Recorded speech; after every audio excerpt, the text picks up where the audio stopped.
ఇప్పటికే పెద్దలు అనేక మంది మనకి తెలియజేయాల్సిన విషయాలన్నీ తెలియజేశారు.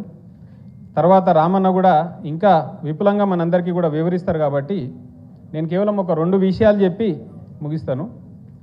వెంగళరావు నగర్ డివిజన్కి ఒక ప్రత్యేకమైన స్వభావం ఉన్నది.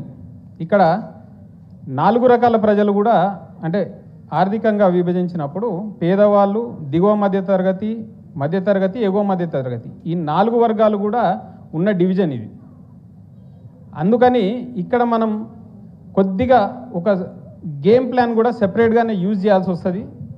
అదే సమయంలో కాంగ్రెస్ బీజేపీ 2 కూడా ఇక్కడ కూడబలుక్కుని ఒక ప్రయత్నం కూడా చేస్తాయి.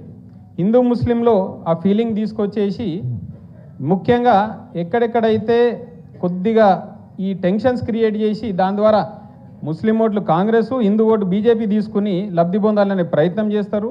అదే సందర్భంలో మీకు అందరికీ కూడా మళ్ళొక విషయం కూడా చెప్తున్నా, ఈ ఎన్నిక మాత్రం వాళ్ళు సభ్యత సంస్కారం కూడా దాటి అత్యంత విషపూరితమైన విమర్శలు చేసి వ్యక్తిత్వ హననం చేసే ప్రయత్నం చేస్తారు. నాకున్న సమాచారం మేరకు అదేందనేది నేను తర్వాత నాయకత్వంతో పంచుకుంటాను.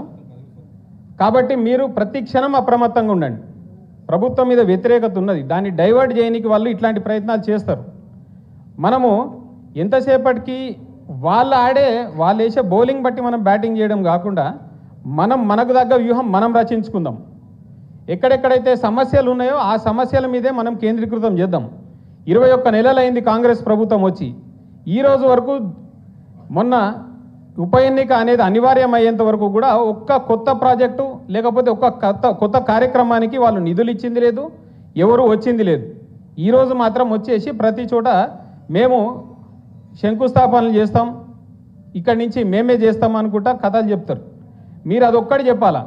గడిచిన 21 నెలలుగా ఓడిపోయిన కాంగ్రెస్ అభ్యర్థి ఏ రోజు ముఖం చూపిలే.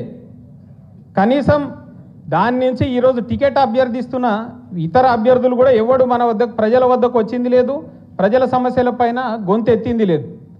ఈరోజు మాత్రం వచ్చేసి ఎన్నికల్లో గెలుపు కోసం ప్రయత్నాలు చేస్తారు. అవి మనం కొద్దిగా ఎక్కడికక్కడ తిప్పికొట్టే విధంగా యాక్టివ్గా ఉండాలా. అదే సందర్భంలో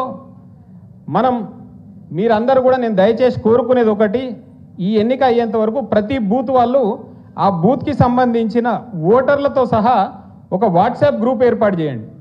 ఆ ఫోన్ నెంబర్లతో 1000 మంది ఉండే బూత్లో కనీసం ఒక 600-700 మంది అయినా మనకి టచ్లో ఉండాలా. వాళ్ళతోని ఒక వాట్సాప్ గ్రూప్ ఏర్పాటు చేసుకోండి.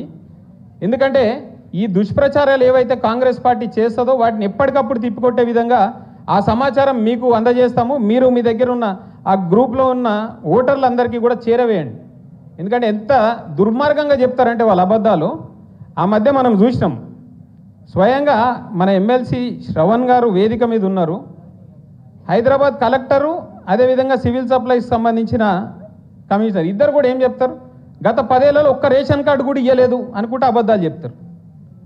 అరే స్వయంగా ఈరోజు కాంగ్రెస్ పార్టీలో మంత్రులుగా ఉన్నోళ్ళు గతంలో మన పార్టీలు ఉండే వాళ్ళ ట్విట్టర్ హ్యాండిల్స్లోనే పెట్టుకున్నారు, మేము పంపిణీ చేస్తున్నాం ఈరోజు అనేసి. ఇప్పుడున్న డిప్యూటీ సీఎం బట్టి విక్రమార్క కూడా ఆ రోజు మన ప్రభుత్వంలో రేషన్ కార్డులు పంపిణీ చేయించినవన్నీ కూడా ఫోటోలు పెట్టుకున్నాడు ఆయన ఖాతాలో. కానీ వీళ్ళు అధికారులతో కూడా అబద్ధాలు చెప్పించే స్థాయికి వచ్చిర్రంటే ఎంత దారుణంగా అసత్యాలు ప్రచారం చేయేందుకు సిద్ధమయ్యారు అనేది మనం గమనించుకోవాలి. దాన్ని తిప్పుకోవటానికి మీరు అందరూ కూడా మీ బూత్లకు సంబంధించిన ఓటర్లతో వాట్సాప్ గ్రూప్ అనేది ఏర్పాటు చేయాలనేసి మరొక్కసారి మీకు విజ్ఞప్తి చేసుకుంటూ, మనందరం కూడా ఈరోజు వరకు హైదరాబాద్ యొక్క జిల్లాలో జూబ్లీహిల్స్ అనేది ఎప్పుడు కూడా బీఆర్ఎస్ కంచుకోటగా నిలిచింది. ఈ ఎన్నికతో మళ్ళొకసారి కూడా అది మనం నిరూపించి మీకు ఇక్కడ స్థానం లేదు అనేసి కాంగ్రెస్ బీజేపీకి గట్టిగా బుద్ధి చెప్పాల్సిన అవసరం ఉందని మిమ్మల్ని కోరుకుంటూ సెలవు తీసుకుంటున్నాను. జై తెలంగాణ. ధన్యవాదాలు.